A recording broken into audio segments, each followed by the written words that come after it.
سلامونه او نیکې هیلې. نیپولیون بوناپارټ چې په 1801 کې زیږېدلی او په 1821 کې مړ شوی دی، نیپولیون د فرانس نظامی مشر او امپراتور و چې د 19مې پیړۍ په پیل کې یې زیاتره یورپ ونیولو. د کورنیکا په ټاپو کې زیږېدلی نیپولیون د انقلاب فرانس کې ډیر په چټکۍ سره غټ نظامی مشر جوړ شو. په 1999 کې د نظامی کودتا د لارې سیاسي واک د نیولو وروسته په 1804 کې یې ځان امپراتور ونومولو. د یو هوښیار او ځیرک نظامی ستراتیژیست په صفت نیپولیون د اروپا د بیلابیلو دولتونو د اتحادیو په ضد بریالي جنګونه وکړل او خپله امپراتوري یې وغځوله. په 1812 کې د روس په ضد د فرانسې د یو ناکامه جنګ 2 کاله وروسته هغه دې ته اړ شو چې قدرت پرېږدي او د ایلبا ټاپو ته ځان ګوښه کړي. په 1815 کې د هغه د 100 ورځو کمپاین یو وار بیا قدرت ته راستون کړو، خو د واټرلو په جګړه کې د سختې ماتې وروسته هغه واک یو وار بیا پرېښودو او لرې پرتې سینټ هیلینا ټاپو ته جلاوطن شو چې چېرته هغه د 50 کالو په عمر کې ومړ. د نیپولیون زده کړې او نظامي ژوند. نیپولیون په 15 اګست 1801 کې د میډیټرینین په کورسیکا ټاپو کې وزیږېدو. د پلار نوم یې کارلو بوناپارټ چې په پیشه باندې وکیل و او د مور نوم یې رومالینو بوناپارټ و چې ډیر شتمن خلک نه وو. د نیپولیون د زیږېدلو یو کال د مخه کورسیکا د ایټالیا څخه فرانس ونیوله. نیپولیون په مرکزي فرانسه کې فرانسوي ژبه زده کړه او په 1915 کې د فرانسوي نظامی اکاډمۍ نه فارغ شو او د فرانس په اردو کې دویم بریدمن یعنی سیکنډ لیفټین وګمارل شو. په 1991 کې د فرانس انقلاب پیل شو. په 3 کاله کې انقلابیانو ولسواکي یعنی ریپبلیک جوړ کړ. د انقلاب په لومړیو کلونو کې هغه ډیر وخت رخصت و او په خپل کور کورسیکا کې پاتې شو. په دې موده کې هغه د ولسواکۍ پلوي سیاسي ګوند جیکوبین سره اړیکې جوړې شوې. په کال 1993 کې د کورسیکا ملتپاله گورنر یا والی پاسکویلی پاولی سره د جیکوبینز د جګړې وروسته نیپولیون د کورنۍ سره مرکزي فرانسه ته لاړ او خپله نظامي وظیفه یې بیا پیل کړه. په فرانسه کې هغه د اګسټین روبیسیاري د ډلې سره نزدېکت پیدا کړ. دا ډله د 1993 نه تر 94 پورې د ترور په واکمنۍ کې یعنی رین اف ټیرر کې ښکېله وه چې د انقلاب ضد خلک یې ترور کول. په دې وخت کې نیپولیون د بریدمن یعنی بریګیډیر په منصب وټاکل شو. په جولای کې د دې ډلې مشران ووژل شول او نیپولیون د لنډ وخت لپاره په کور کې نظربند کړل شو. په کال 1995 کې د پاچاهۍ د پلویانو انقلاب ضد پاڅون نیپولیون وځپلو او په انعام کې هغه تورن جنرال وټاکل شو. د نیپولیون واک ته رسېدل. د 1992 څخه فرانس د نورو اروپایي قوتونو سره په جنګ و. په 1996 کې د نیپولیون په مشرۍ کې د فرانسې ځواکونو اتریش ته په ایټالیا کې ماتې ورکړه. په 1990 کې فرانسې او اتریش د کیمپو فارمیو تړون لاسلیک کړو. په 1898 کې نپولین ته په انګلستان د برید امر وشو. نپولین څرګنده کړه چې د فرانس سمندري ځواک دا دومره غښتلی نه دی چې د انګلستان شاهي سمندري ځواک په وړاندې وجنګیږي. هغه په مصر د برید وړاندیز وکړ چې له کبله به یې د انګلستان د هند سره د تجارت لار پرېښي. نپولین د مصر مملوک نظامي واکدارانو په ضد په جولای 1898 کې د پیرامایډ په جنگ کې بریالی شو، خو د هغه ځواکونه بند پاتې شول ځکه چې د اګست 1898 د نیل په جنگ کې د فرانسې سمندري بیړۍ د انګلستان لخوا ویجاړې کړل شوې. په 1999 کې یې په سوریا برید وکړو، خو په نیولو کې یې بریالی نه شو. په فرانسه کې په مخ خرابېدونکي حالاتو له کبله هغه خپل ځواک په مصر کې پرېښود او په خپله فرانسې ته ستون شو. د اتلس برومایري کودتا په نومبر 1999 کې یوې ډلې چې نپولین یې برخه وه د فرانسې حکومت چپه کړو او 3 غړي یعنی 3 ممبر کونسلیټ یې اعلان کړو او نپولین یې برخه وه.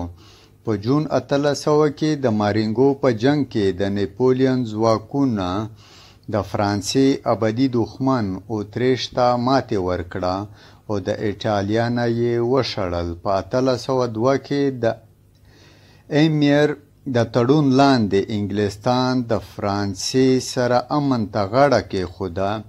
دې بریالیتوبونو د نپولین حیثیت قوي کړو. د نپولین اصلاحات. نپولین د انقلاب وروسته فرانسه کې د استحکام لپاره کار وکړو. هغه مرکزی حکومت قوي کړو. په بانکي نظام او تعلیم کې یې اصلاحات راوستل. د ساینس او فنون پرمختګ ته یې پام واړولو. د حکومت او مذهبي مشرانو یعنی پاپ سره یې اړیکې ورغولې. هغه نپولیونیک کوډ یعنی قانون د لارې د فرانسې عدالتي نظام منځلاری کړو. په 1802 کې آئینی اصلاحاتو د لارې د ټول عمر لپاره یې ځان لومړی کونسل وټاکلو. په 1804 کې یې د پاریس په نوتردام په کلیسا کې خپل ځان د فرانسې امپراتور اعلان کړ. د نپولین واکمني. د 1803 تر 1815 فرانسه د نپولین په جنگونو کې ګیره وه. په 1803 کې د راتلونکو جنگونو لپاره هغه د بسپنې یا فنډ جوړولو کار پیل کړو او په خاطر یې د فرانس په شمالي امریکا کې لوزیانا نومي خاوره په 15 میلیون ډالر په حوض د متحده ایالاتو په نوي آزاد شوي دولت وپلورله. په اکتوبر 1815 کې انګلستان د ټریفلګر په جګړه کې د نپولین بیړۍ له منځه یوړه، خو د هغه کال په دسمبر کې اسټرلټر په جګړه کې د اتریش او روسیا په خلاف ستره بریا ترلاسه کړه. دې بریا د رومان امپراتورۍ ته د پای ټکی کېښود او د رین کنفیډریشن رامنځته شو. په 1806 کې نپولین د انګلستان په ضد د اروپا د بندرونو یعنی د کانټیننټل سیسټم په رامنځته کولو سره د برطانیا په وړاندې لویه اقتصادي جګړه پیل کړه.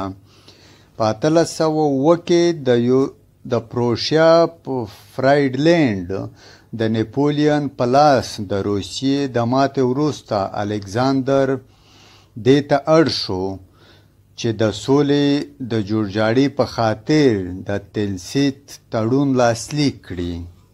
نپولین زوال او واک پرېښودل. په 1810 کې روسیا د کانټیننټل سیستم څخه ووتله. د دې عمل د سزا ورکولو په خاطر په 1812 کې نپولین د یو غټ نظامی ځواک سره په روسیا یرغل وکړو. د مخامخ جنگ په ځای روسیې خپل پوځونه په شا وتمبول، خو د نپولین ځواکونه دننه راشي. نپولین په چال کې گیر شو ځکه هغه د اوږدمهاله جنگ د تیاری سره نه و راغلی. په سپتمبر کې په غیر فیصله کون د بورودینو په جګړه کې دواړو خواو ته درنه تلفات واوړېدل. د نپولین ځواکونه د ماسکو په لور مخه وکړه، خو ښار روسانو د اوله پرېښودی و. حتی روسانو ښار ته اور ورته کړو چې فرانسویانو ته څه په لاس ورنشي. د ژمي د یخنۍ پر رسېدو نپولین خپله اردو ته د بیرته تګ امر وکړ. د بیرته تګ په وخت کې ورباندې روسي عسکرو بریدونه پیل کړل چې خورا ډیر تلفات یې ورواړول. د 6,00,000 عسکرو څخه یوازې 1,00,000 فرانسوي عسکر ژوندي ووتل. په ورته وخت کې د 1814 کې فرانسوي ځواکونه د کلمرو جنگ یا پننسولر وار کې هم بوخت وو چې په پایله کې یې پرتګالي او اسپانوي ځواکونو د انګریز په مرسته فرانسویان د ابوین کلمرو نه وشړل. په 1814 کې د لیپزیګ په جګړه چې د کامونو جنگ هم ورته وایي د نپولین ځواکونه د اوتریش، یوروشیا، روسیې او سویډش لخوا مات شول. نپولین فرانسا ته بیرته ستون شو او په مارچ 1814 کې پاریس د اتحادي ځواکونو لخوا ونیول شو. په 14 اپریل 1814 کې نپولین دې ته اړ کړل شو چې پاچاهي پرېږدي او یو تړون له مخې هغه د میډیټرینین البا ټاپو ته جلا وطن کړل شي. د 100 ورځو کمپاین د یو کال جلا وطنۍ نه وروسته په 26 فروری 1815 کې د خپلو تر 1000 زیاتو ملاتړو سره د البا ټاپو څخه ووتلو او د مرکزي فرانسې په خوا وخوځېدو. په 20 مارچ 1815 کې یې خلکو په پاریس کې تود هرکلی وکړو. نوی ټاکل شوی پاچا لاوس 18 وتښتېدو او نپولین خپل 100 ورځنی کمپاین پیل کړو. فرانس په راتګ سره د هغه مخالف ائتلاف چې اوتریش، انګلستان، پروشیا او روسیا پکې شامل وو خپل تیاری پیل کړو. نپولین نوی ځواک تیار کړو او د وخت له مخه یې د برید پلان وسنجوو. هغه په نظر کې لرله چې د فرانسې دښمنان باید یو ووهي تر څو هغه د ګډ برید توان پیدا نه کړي. په جون 1815 کې د هغه ځواکونو په بلجیم برید وکړو چېرته چې د انګلستان او پروشیا ځواکونه دیره وو. په 14 جون د نپولین ځواکونو پروشیا ته د لیګني په جګړه کې ماتې ورکړه. 2 ورځې وروسته په 18 جون د برسل سره نږدې د وټرلو په جګړه کې د پروشیا په مرسته انګلستان فرانسا ته ماتې ورکړه. په 22 جون 1815 کې نپولین یو ور بیا د واک پرېښودو ته اړ شو.